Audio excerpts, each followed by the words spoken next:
amitié da doon joué. day joué mais expérience bi moo nekkoon problème bi. ndaxte bu ñu xoolee mooy côté amitié bi. muy équipe bi fi nekkoon daaw. muy gardien bi ba ci kaw boo xoolee majeure partie yëpp ñoom nekkuñu fenn. dañuy defaraat ndax ay académicien lañ. comme foofu mën naa ne kooku dinañ ko baal ndaxte boo xoolee nag léegi benn. mooy deuxième partie saison ak amitié. nga xool deuxième partie amitié bi. ak première partie amitié bi. nga xam ne comme carrément bokkul. amitié foofu mu ngi commencé yeewu mais yoo xam ne championnat des na nag.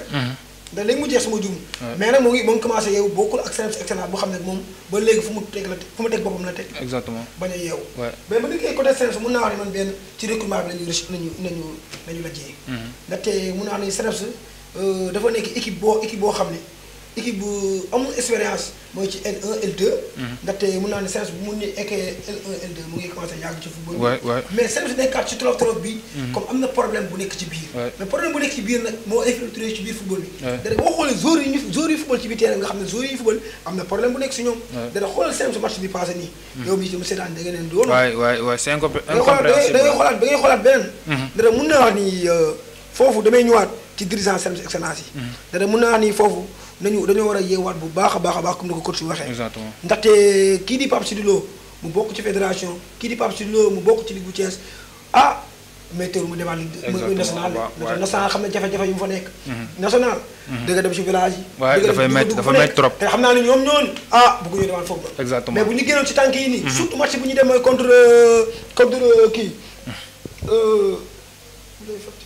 contre Oslo. contre kii contre Duc. exactement. Yoff. Yoff waay. da match bi ñëw contre Yoff lañ dem Yoff moom mooy dernier du classement. c'est le duel des mal classés. voilà bu doon ba Yoff. gagné ko ci match boobu noonu. En tout cas, ils ont intérêt à se réveiller. En tout cas, ils ont intérêt à se réveiller, le CNEPS excellence. Donc, on va donner très rapidement. Très rapidement parce que. Stade de Mbour. Mais Stade de Mbour. D'ailleurs, si on Stade de Mbour. Nous avons le Stade de Mbour année 2025. Nous avons le Stade de Mbour, comme nous avons dit. Stade de Mbour, exactement. Stade de Mbour. Keroog bu mu ñëw stade dafa def tour Mbour waa. Mbour bi yëpp la wër. def escale. supporter yi ñëw mu def entrée libre. nga xam ne comme kii caaxaanu kii dafa ñëw. il va accéder à la Ligue 1 waaye. foofu noonu mun naa wax ni gàcce ngaalama waa Mbour waa Mbour. ndaxte Mbour. Mbour dafa mérité nekk L1. Mbour mérité wul nekk L2. exactement wax dëgg rek nag. exactement moo tax ma leen di waxaat waa Mbour waaye fi ñu teg seen tànk foofu la. nañ ko gën a teg. Voilà, exactement. Les clubs de Mbour qui sont bien lancés en tout cas pour revenir en Ligue 1. Donc on va donner le résultat très rapidement de la 19e journée. La SK Africaine, on l'a dit tantôt, qui a battu le CNEPS excellence 3-0. Le Dakar Université Club s'est incliné devant l'AS Douane 1-0. Douane aussi qui reste un grand favori pour aller chercher le titre. L'AS Bambey s'est imposé devant TSFC 2-1. NZB Niambour, match nul 1 but partout. L'Étoile Lusitana s'est imposé devant Djambar 2-1. Et l'Amitié FC qui s'impose 1-0 devant AS Yoff. On peut dire la seule victoire thiessoise en Ligue 2. Le Stade de Mbour qui s'impose devant SMA FC 2-1. Et l'AS Cameroun qui bat l'AS Saloum sur 3-2. Au classement, très rapidement, on retrouve le Stade de Mbour qui est leader avec 38 points, suivi de l'AS Douane avec 35 points. Talonné juste derrière par le SMA FC 35 points. Le TSFC est 12e avec 21 points. Le CNEPS excellence dans la zone rouge. C'est dommage de le dire. Le CNEPS excellence, le grand CNEPS formateur qui est à la 15e place, et le Yoff qui forme la marche du classement et obtient pour l'instant 12 points au compte. Très rapidement, donc après débriefing de notre championnat local, nous aurons parlé des infrastructures maintenant avec la réception du stade de l'Adior, du stade Léopold Sédar Senghor. Autant pour moi, la cérémonie s'est effectuée ce vendredi où l'entreprise chinoise a remis les clés à la ministre des Sports, Mme Khady Diène. Je vous rappelle que les travaux de rénovation ont duré 2 ans. Justement, Mme Khady Diène a l'occasion pour insister sur la gestion du stade. Elle est également revenue sur l'importance de ce stade mythique. Je vous propose de la suivre.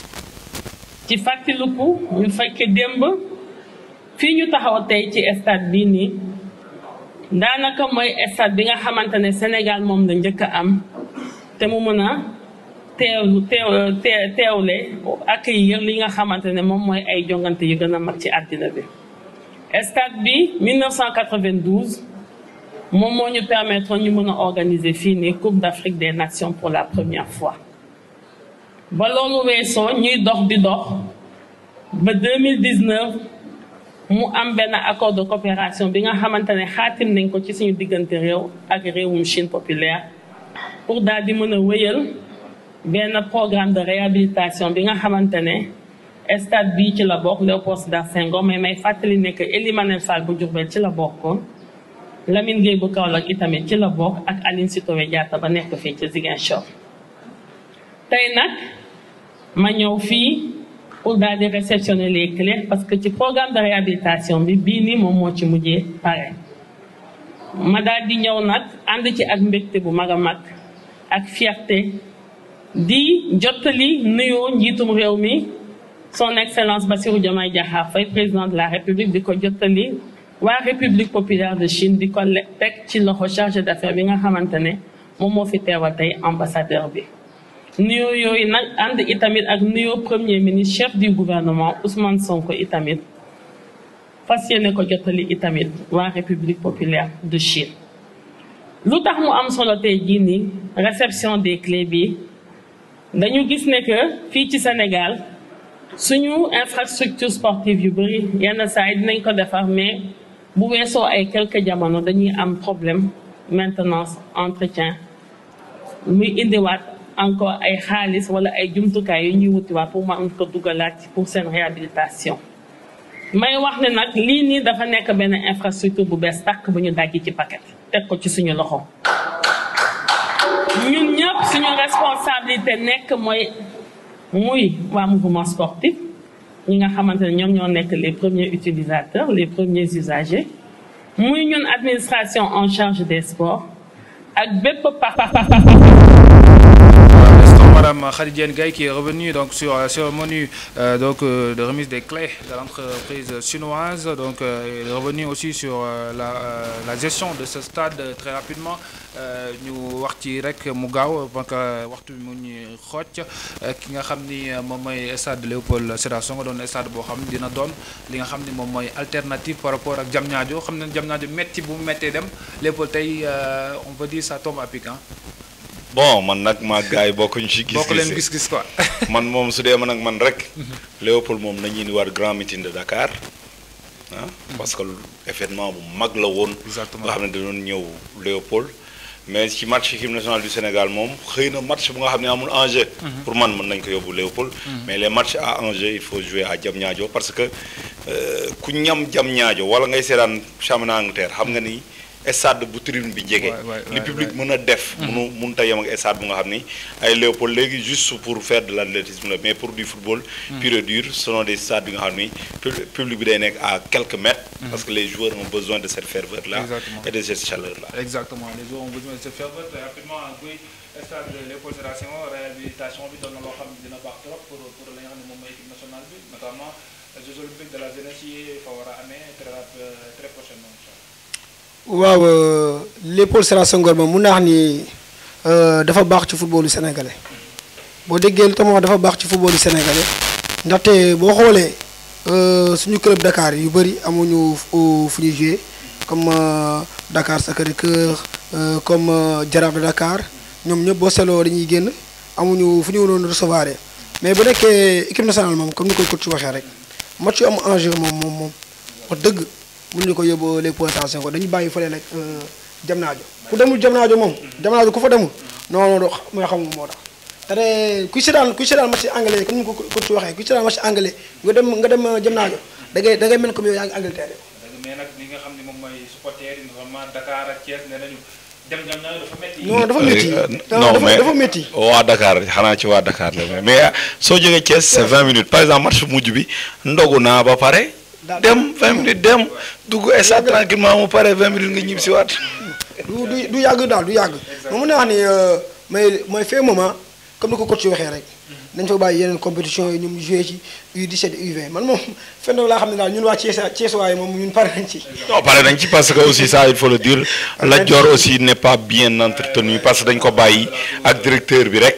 ak ñaar nitam mënul gérer. stade bu nu mel il faut rappeler aussi que Demba Diop est en construction yaa ngi wax Jaraaf léegi Jaraaf va récupérer Iba Mar Diop parce que ci programme mu JO yi 2026 yi la donc loolu lépp peut-être Dakar problème mu terrain mën na wàññeeku maintenant quant à l'utilisation de Léopold il faut reconnaître que xam nga su dee match championnat sax c'est moins compliqué parce que benn public ay ñëw mais match yu nga xam ni ay élimination directe la par exemple ma nekk président Jaraaf di jouer Champions League africaine mais je ne vais jamais jouer à Léopold parce que mënoo am public bu nga xam ni mën na la permettre nga mettre pression sur l'adversaire même quand ils l'ont essayé avec Diamniadio c'était pareil jouer Lat Dior fees nga mën a def pression ci supporter moo gën jouer Diamniadio wala Léopold donc ça dépendra des rencontres pour man peut-être il faut faire un bon casting pour pouvoir utiliser ces infrastructures. loolu la de ndaxte ñun moom mën naa xam ni Sénégal entretien stade yi moom mooy suñu problème muy fépp nag muy Diamniadio muy feneen ak feneen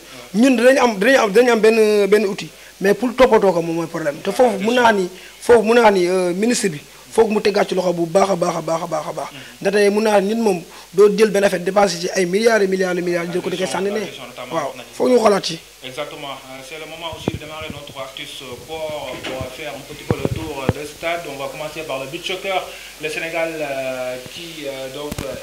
donc le tirage au sort est sorti. Le Sénégal fait partie du groupe C accompagné de l'Espagne, du Chili et du Tahiti. Notamment le coach Ngala Sylla sorti une liste qui est composée de 12 lions pour aller défendre les titres du côté de CCL. Je vous rencontre la compétition de déroulera Victoria sur l'île principale de Mahé à partir du 1er jusqu'au 11 mai. Et puis les Lions de handball ont bouclé le samedi dernier, un stade de 5 jours à Dakar Arena en vue de la prochaine Coupe du Monde prévue en novembre 2025. Un premier rassemblement après la CAN soldé par une médaille d'argent qui a permis au coach Messaoudi et son groupe de faire un bilan à mi-parcours, de renforcer les certitudes et surtout de recréer un groupe justement le championnat du monde féminin de handball se jouera à partir du 14 décembre, sera en Allemagne et aux Pays-Bas. Et puis du basketball avec la Coupe du Sénégal qui se jouera dès demain. Le sportif de Rail jouera contre SOBAC, c'est les dames, c'est les hommes. TBC sera aussi face au SOBAC. On reste avec le basket toujours pour parler du BAL, Basket African League, la Sahara Conférence, l'AIC Ville de Dakar qui avec Clion le Star, Petro Luanda de l'Angola et l'Union Monastir de la Tunisie. L'équipe sénégalaise de l'AIC Ville de Dakar jouera le samedi 26 avril à partir de 17h30 à l'Union face à l'Union sportive de Monastir. Ce sera ici à Dakar Arena. Très rapidement, on va faire un petit tour, un petit round-up pour faire l'actualité. Donc on va certainement toucher un peu sur le beach soccer avec cette tirage effective du groupe C pour l'équipe nationale du Sénégal. L'Espagne aussi a été au menu des Lions de la place. Est-ce que c'est un bon tirage pour vous pour cette compétition internationale? Bon, le Sénégal est habitué à ces compétitions. Maintenant, la transition, que cette équipe est en train de faire une transition parce que nous avons plus de 10 ans, donc il faut renouveler. Et quand tu renouvelles, nous fixons un objectif. Mais on suivra de très près ce qui se fera durant cette compétition.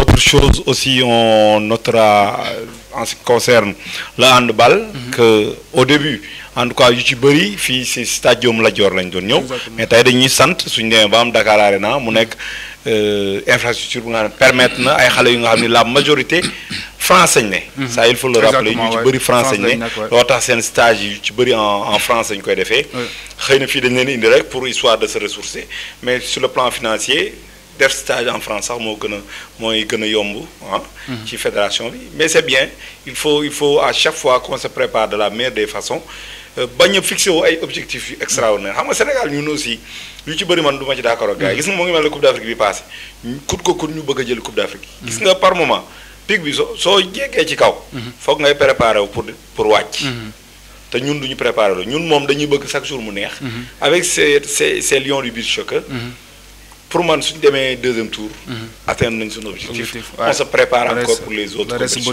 parce que c'est la transition. Exactement, très rapidement. Donc, tu tires sur but soccer bi, nous Sénégal, nous avons groupe C bi, Warfa Jambaro, avec Espagne, Tahiti, avec Chili.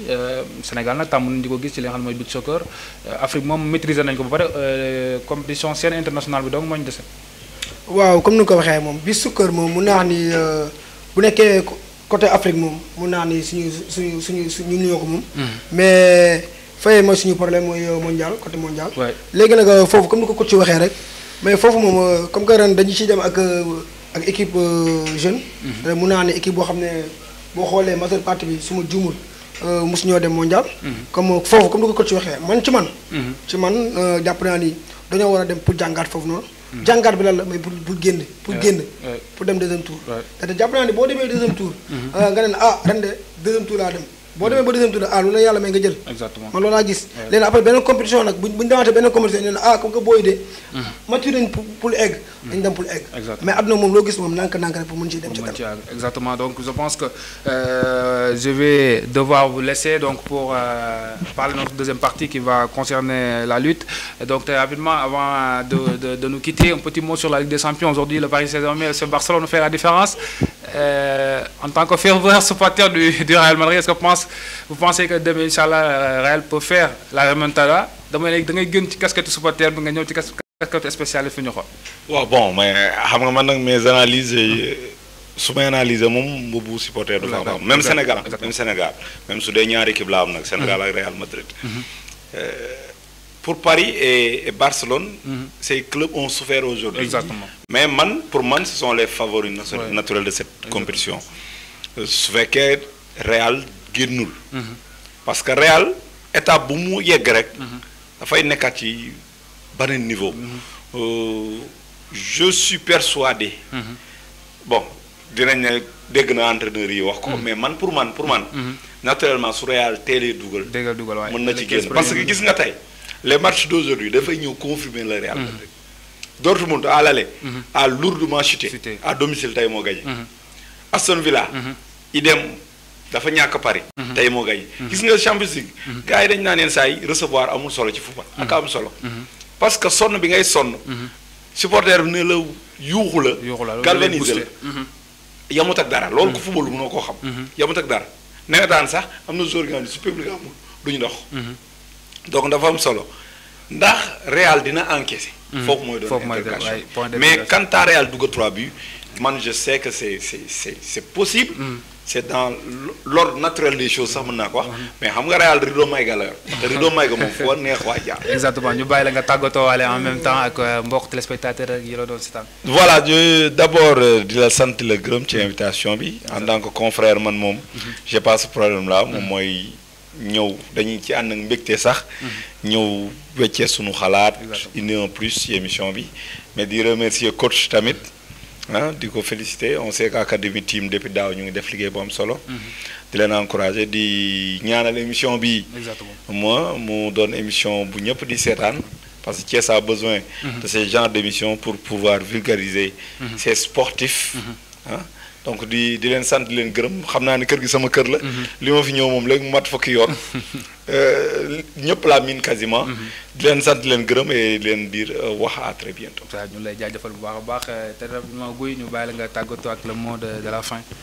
waaw man may wax may am contentement bu baax a baax bokk nag yéen plateau bi ndaxte mun naa ni may bokk ak ay coach moom loolu dañ ci jàngaat lu bëri ndaxte mun naa ni émission bi jàng nañ ci lu bëri mun naa ni benn may remercier yow di remercier Lamina di remercier tamit exactement par le biais de Lamina si la ñu am sa numéro maa ngi koy saluer de passage Lamina may remercier Lamina lépp souvent moo tax ñëw ñu ngi koy souhaiter nit ku baax di remercier tamit aussi président mooy Omar Sène Faye ak suñu waa kër ñëpp mi maman Romé Binette ñoom ñëpp ma leen remercier di la remercier tamit ndaxte nga invité ñu ci biir plateau bii nii beneen affaire la loolu dañuy tax ñun ndaw yi.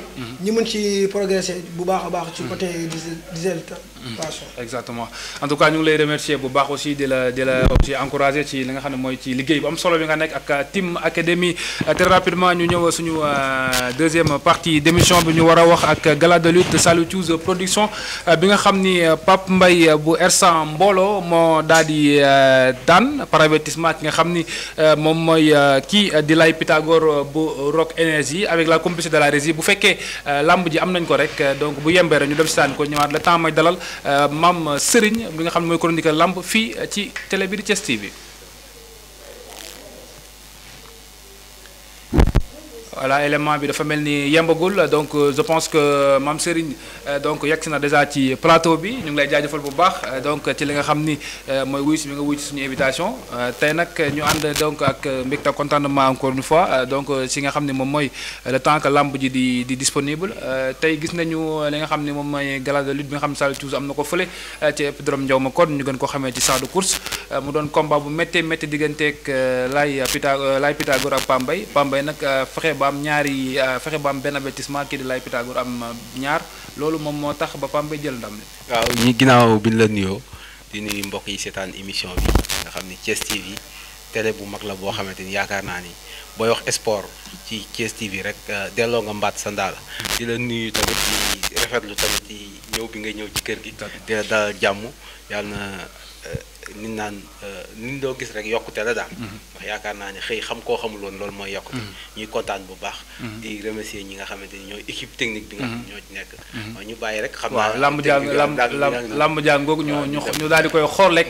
xool quelque temps fooru lamb ji rek ki nga xam ne mooy Pambay bu R100 mbooloo ak ki nga xam ne mooy Lay Pythagore bu Rock Énergie bu fekkee baax na rek ci côté la. bu mu ko bàyyi garab bi nee na fi Pambay tee bu mu ko bàyyi waxi mag la du fanaan àll nee na fi mu ko tee bu mu ko bàyyi ñuy jàpp ñuy nuyu ki nga xam ne mooy Dame Niang ca Jaayaan danaa ñëw fii di seetaan ci nga xam mooy Omar Diko nag maa ngi koy rendre hommage di ko ñaanal yàlla xaare ko àjjana kooku tey lu bari fii si lamb da koo def. Pambay Lay Pythagore arbitre bi soufflé waat na di nuyu ki nga xamante ni moom mooy Madju Ndiaye di nuyu ki nga xamante ni mooy Mor Dior Samba Diaw ñu ngi leen di nuyu tey.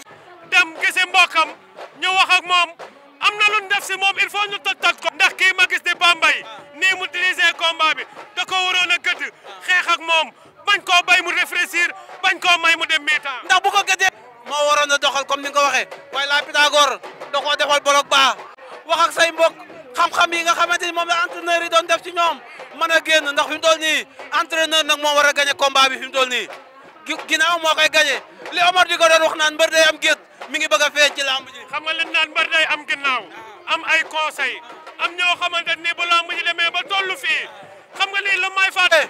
Pambay mën naa am problème ci deuxième mi-temps bi ndax Pambay bi mu jekkoo daa waroon a accéléré jeexal ko yaakaar naa di nga gis deuxième mi-temps bu doy waar.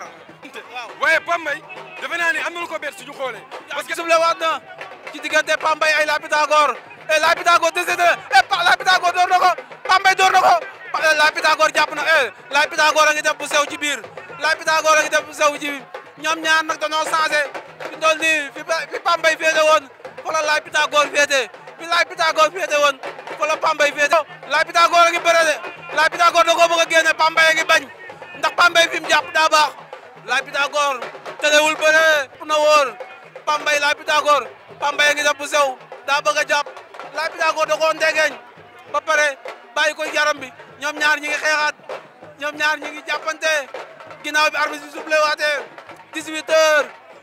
47e minute ñoom ñaari mbëri ñi ngi jàppante ci digg géew bi Lay Pythagore fayu ñu jàppante Lay Pythagore a ngi def bu sew ci suuf Lay Pythagore a ngi door Lay Pythagore a ngi door arbitre soufflé na arbitre soufflé waat na Pambay day dëggal xeex bi Pambay benn coup bi Lay Pythagore xeex na ak moom Lay Pythagore xeex na ak moom Pape garde gi daa wàcc ñoom daanu ndax lamb ji am dóor mu daanu ndax lamb ji am dóor mu daanu Pambay jël na ko Pambay jël na ko ndax Pambay li mu indi baax na ndax Pambay sonn Pambay li ma wax léegi nee na jàppante Pambay day téye boppam ndax am na benn avertissement kii di Lay Pythagore am ñaar nii ma gisee Pambay par avertissement la bëgg a gagné lamb ji waaye bu doon maay ko nga xam ne moom mooy dañuy compaat ci seen xaalis ndax avertissement arbitre bi mi ngi gérer lamb ji de arbitre baa ngi gérer lamb ji de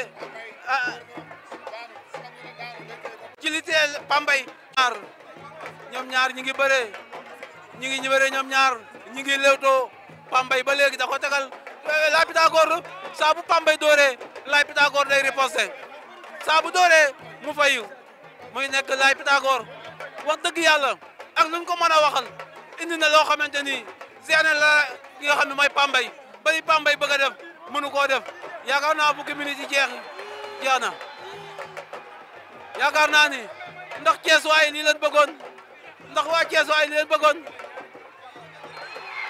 Pambay daan na ko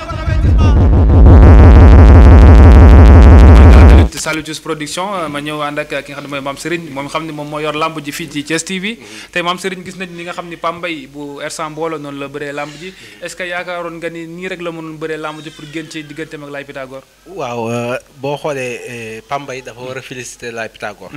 ndax Laye Pythagore moo ko mag ci làmb mën na ni moo ko may sens ba pare Laye Pythagore liir Pambay ndax bi mu ñëwee da koo tegal pied droit bi Pambay teg pied gauche bi moo tax Pambay gisoo xeex bi dóor bi loxo bi day sori moo tax ak jël bi mu bëgg a jël du ko mën a am moo tax mbër bu la joxee sa adversaire nga jàng ko xam pied yi muy teg ak li nga xamante ni mooy xeex bi loxo bi fan lay jógee loolu daal li nga xamante ni mooy Laye Pythagore démérité wul yaakaar naa ni wane na jom fulla ak fayda ndax sumikuwul tamit ñu mere ko indi na doole ndax Pambay def na ko loo xamante ni bari na mbër yoo xam bu leen ko defoon làmb ji mën naa jeex waaye nag ñu koy ñaanal bu amaatee beneen combat bu dul Thiès yàlla may ko ndam di féliciter ki nga xamante ni mooy Pambay ndax Pambay jàmbaar la joo xamante ni waneeti na boppam exactement waaw sa Pambay màgg na Pambay mi daan gis màgg na boo xoolee ci reportage bi sax maa ngi koy wax ma naan ko Pambay màgg na ndax bi njëkkee jàppante premier jàppante bi mu génn boobu bu ñëwaatoon ci géew bi rek mën naa am lu ko naqari waaye da ngaa gis mu dox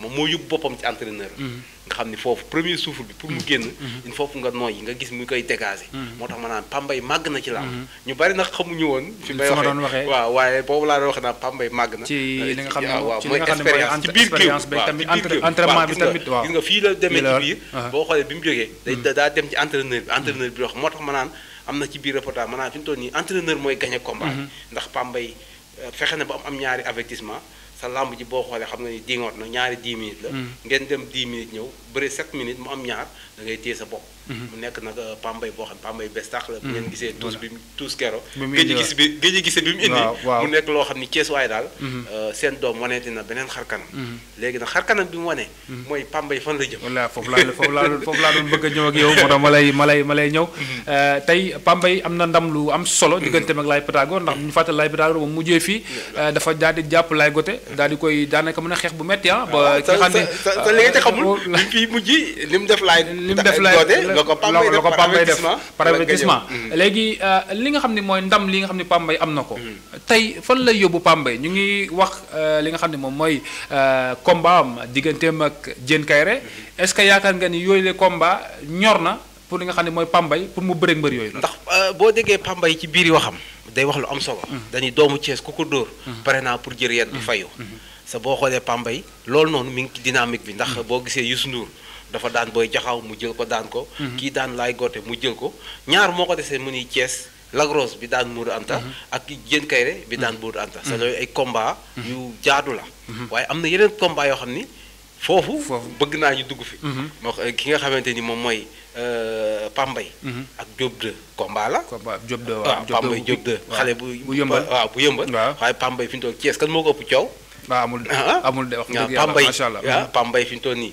ci diggante Ada Fass ak ki nga xamante ni moom mooy Liss Ndiago kan moo ko fi ëpp coow combat bu jaadu mu nekk combat bu xale boo xam ne daal fi ñu toll nii yaakaar naa ni ku ko jëlul da nga koo ragal man nag tey fi may bëgg a ñëw mooy promoteurs yi gis nañu promoteurs yi nga xam ne ñu ngi nekk Dakar du ñuy sawar trop di tëgg li nga xam ne moom mooy mbëru Thiès tey boo xoolee lamb yi Pambay ñaari mujjee bëre ki ko tëgg mooy Sidi Diakhaté moo tëgg benn bi beneen bi nga toog mooy Salutus production mi nga xam ne mooy un jeune frère mi nga xam ne mu nekk ci R100 maa ngi koy defale un petit coucou moom moo tëgg boobu boobule combat lan moo tax tey jii amateurs yi nekk diwaanu Dakar tey du ñu sawar di ñëw di jël li nga xam ne moom mooy mbëru Thiès yi di leen tëggal à part Modou Antam buñ ko ci génne. waaw boo xoolee loolu démb émission bi ma doon def Central FM. ci rajo bi sax maa ngi ko ci dénoncé.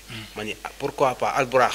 ñoom Baye Ndiaye. ñooy Baye Ndiaye xoolal leen tëgg ci ay lamb. am na ci mbër yoo xam ne ren tëgg nañ leen 3 fois ci saison bi. Thiès laay goote ne fi Boy Jaxaw ne fi Pambay ne fi. ay fugg bari. ay boy yoo xamante ni. ay ndaanaan yu nekk Thiès. pourquoi pas ñu yemale jël làmb ji yemale ko Dakar. bàyyi mbëru Thiès yi. promoteurs yi nekk Thiès nag autorités yi ñoo leen war a jàppale. exactement waaw ci jàppale bi ñu leen war a jàppale mooy ubbi stade yi jox leen. ndax boo xoolee keroog Saliou Thiouz fi ñu ko jox. loolu yàgg xam nga ni loolu jëmmalul làmb gis nga ñun presse yi am na ñoo xam ne site bu njëkk bi. ñu bari amuñu ko ci benn ruq la ñu teg boo xamante ni sax day am fooy cadré doo fa mën a jëm. te loolu bokku ci li kii yéen bu ngeen nekkee Thiès nekk ay autorité nekk doomu Thiès su élection jotee doomu Thiès yi ñoo leen di voté. kon autorité yi promoteurs yi moo xam mbëri bu ñu xewlee da leen jàppale. ndax Saliou Thiouz li mu financé ci làmb ji. su ko neexoon yóbbu ko arène nationale. exactement waaw ñu tëgg ko fa Caroline Faye bu Mbour. Maniang Soumaré da koo gën. Njaareem stade ba Maniang Soumaré da koo gën. pourquoi pas ñu koy jox waa lamb waa Thiès ñoom ni Maniang Soumaré duñ ko jox lamb ji. pourquoi pas Saliou Thiouz journée bi bu ko yóbboon Maniang Soumaré dina gën a réussir. ndax boo ñëpp dinañ mën a seetaan. ndax boo xoolee am na ñoo xam bi ne foofu lañ leen jox moo tax sawaruñ sax pour dem stade ba. ndax da ngay xam ni boo fa demee di nga bëgg a toog aisé ndax dafa am ay promoteur dafa am ay ñoo xamante ni ay amateur lañ am ñoo xam ay fans club lañ. fans club yi kere ñoo fa bari. fans club nag mooy mbër mi. mooy mbër mi ñi muy woonaan sama mafia bi. ñooy toog ci kii yooyu. yooyu noonu mbëri tamit ma leen lancé benn appel. ñu ciy bàyyi ndax moom foofu laa ñëw parce que ñàkk jàppale bi nga xam ne promoteur yi am na ko maanaam promoteur autorité Thiès waa ji am nañ ko. loolu benn mbir la mais am ci beneen fànn bi nga xam ni mbër yi nekk diwaanu Thiès. booloowuñu jàppalante amul seen biir day gis waa Mbina Fall bu ñu ñëwee làmb ji duñu jaaroog waa Thiès duñu jaaroog waa R100 du moins waa Mbina Fall duñu jaaroog waa Taax Kaw est-ce que tamit ñoom it ñi nga xam ne noo ŋànk écurie yi nekk ay mbër joxuñu def benn say mënu gën a jëmmal li nga xam ne mooy làmbu Thiès. waaw loolu dama koy faral di wax nee naa ñun waruñoo nekk concurrence suñu biir. exactement danoo war a ñun di ngemb fii di dem Dakar di concurrence ak waa Dakar ci ni mu nekkee ci mbër yi nekk ci ki nga xam mooy manager yi nekk ci promoteurs yi ba ci reporters yi waaye ñun reporters yi fii Thiès ñun ñooy tojantey bopp mbër yi fii di tojantey bopp nan la lambi Thiès di mën a avancé promoteurs yi sax am na ci promoteurs yoo xam ne dañuy lambi soo nii rek demeewul noonu sa loolu pourtant warut a mën a am Thiès gi ndax boo xoolee Dakar Baye Ndiaye day organisé nga gis fi ñoom Abdoulahad Ndiaye ñoom yeneen promoteur ñoom Fallou ñoom jàpp production ñoo ñëpp ñu ñëw nekk ci buntu yi dagg bee pour bëgg affaire yi jaar yoon loolu sa loolu da nga ci jàngale pour beneen boo amee journée exactement waaye ñun suñu biir kenn ku ne da ngay toog fee di jël ay xeer di sànni sa morom te yoolu yaakaar naa doxalul sport Thiès waaw war na noo mën a jàppalante bokk nday bokk waay reporter yi nekk benn manager yi nekk benn mbër yi nekk benn ki nga xam ne mooy promoteur yi nekk benn ndax loolu mooy tax li naan sànni buy dem di del si xotti gerte doy na ci daal waaw bëggoon nañoo gën a yaatal nag mais li nga xam ne moom mooy lii di temps bi moo ñu xaw a xoj sa émission day ñëw waaw suba bu ngeen bëggee lépp li nga xam ne moom moo am ci làmb ji ngeen teewaat ko bu baax tuusu Pambay ak lépp la ca jëm la ca aaju dañ koy kar donc ci suñu làmb waaw di leen jox benn balaa maa ñëw tàggatoo rek tey ji très rapidement boo doon conseil Pambay mu jël adversaire boo xam ne tey jii bu ko jëlee mun na ko yóbbu sori wala mun na ko gën a jëmal ci làmb tey ñàkkul ni mu ne mun ñuy seetaan wala am nay mbokkam fu ñuy seetaan normalement Omar Diop mi nga xam ne sama mag la moom ci staff Pambay la bokk ak Baye ñu si bari tey koo koy proposé waaw am na ñaari combat yoo xam ne tey jii su ma ko doon dugal fa laa koy dugal ndax combat Diop de Pambay yaakaar naa ne Sénégal ñëpp ko bëgg sa combat coow la waaw ndax am na fu mu cité Lagrose wala Diène Kaïré Lagrose mi ngi Diène Kaïré mi ngi ci contrat Lagrose newul ci contrat waaye Diop 2 dafa nekk ci contrat bu Lagrose jàppandee mën na koo jël waaye nag mook Diop 2 yaakaar naa ni combat bu neex a neex waaye yëmbal bu ñu combat coow la Thiès bàbbeeku moom yaakaar naa loolu promoteur bu ko tëgg Thiès moom la jor lay laaj xanaa waaw léegi daal ñu ngi ci am yaakaar bu baax a baax daal en tout cas donc émission bi daal mu ngi tiré à sa fin maa ngi lay jaajëfal bu baax maam Serigne ci wuy si bi nga wuy si nga xam ne moom mooy suñu invitation ñu bàyyi la nga tàggatoo rapidement waaw xam naa di la jaajëfal rek comme li ma la wax rek ñu naan ñu bokk teen ñooy laxasooy ga ñoo bokk kër gi kenn ku si nekk boo gisee sa morom di def dara da ngay ñëw tekki loxo bu dul sax ñëw toog ci plateau bi sax dañuy nekk ci ginnaaw pour jàpp liggéeyal ndax loolu moom mooy Thiès TV ndax Thiès TV ñi fi nekk loolu lañ doxale kon ñun bu ñu demee ba yàlla def tey ñu ñëw fi ci yoon boobu rek la ñuy topp di nuyu suñu directeur programme Samba Sy ak kilifa gi nga xam ne mooy El Hadj Malick Wade di leen ñaanal jàmm rek di xam ne suba nag ñu xam ne émission bu mag Pambay suba moom mooy invité bi waaw ak ki nga xamante ni mooy Clédor nga xam ne mooy bëree grand combat Sidi Diakhaté bi la 27 fële ca Pout ñoom ñaar laay indi fii suba incha allah kon gars yi ñuy kal di jaajëfal ñëpp nag di am mbégteeg bànneex bu baax a baax foofu laay kiiwee rek donc daal di ñëw pour gërëm ñi nga xam ne mooy comme ni nga waxee directeur de programme bi Samba Sy ak suñu DG El Hadj Diar li si li nga xam ne mooy kii yor technique bi yëpp muy Seydou maa ngi koy gërëm bu baax bu yëpp yemboo moom la roqee aussi mi fi nekkoon ci li nga xam ne moom mooy ci caméra suñu caméra woman bi moom sama turandoo yaay la moom aussi mi ngi fi woon def liggéey bu am solo bu ngeen gisee tey nag ni ma solo ngeen xam ne am na ku fi jaar nag mooy Idi Tailleur moom a ñawal complète bu rafet bi modèle bi macha allah moo koy ñaw bu ngeen bëggee jàkkoog ak Idi Tailleur dañ koy def 78 293 12 ma répété ko 78 293 12 moom Idi dina la solal dinaa wax mu solal la moom daal moom mu ngi nekk fi nga xam ne moom mooy sampaate boo ci nga xam ne mooy koñu fuur bi donc Pape Modou Dieng boo fa ñëwee laajte ko wala boo ko jëlee yoonu jàmm gën bi ci li nga xam ni moom mooy tali kër sërif bi foofa toll boo laajte Idi Tailleur dina la ko wax moo xam ni moo ñaw moom mooy borom ciseau bu baax bi moo ñaw lu baax li macha allah moom a ñawal lii maa ngi koy sant bu baax di ko gërëm aussi du ñu fàtte li nga xam ne mooy Saliou Thiouz maa ngi koy wax léegi sama waa ji nee naa la émission bi mu ngi doog a door mais maa ngi koy xaar bu baax mu ñëw bokk ci sponsor yi mën a gunge li nga xam ni moom mooy émission bi di fair play Jung Sport aussi sama waay la kooku aussi maa ngi koy woo bu baax mu ñëw jàpp ci émission bi ki nga xam ne mooy Kenkalieri Mamadou Anne nekk fële te sampaate moom it maa ngi koy woo bu baax ñu ñëw jàpp ci li nga xam ni moom mooy ci bii lépp émission pour émission bi mën a yemb lii lañ leen indi woon li nga xam ni moom mooy mbokk téléspectateurs yi yéen safoo seen seen ay nga xam ni moom mooy Thiès TV quant à moi je vous donne rendez-vous mardi prochain pour un autre numéro de Fair Play, l'émission qui ne peut pas manquer dans l'établissement du sport, comme dirait un certain Mbaye Papa, que je salue de passage. À bientôt. Merci beaucoup.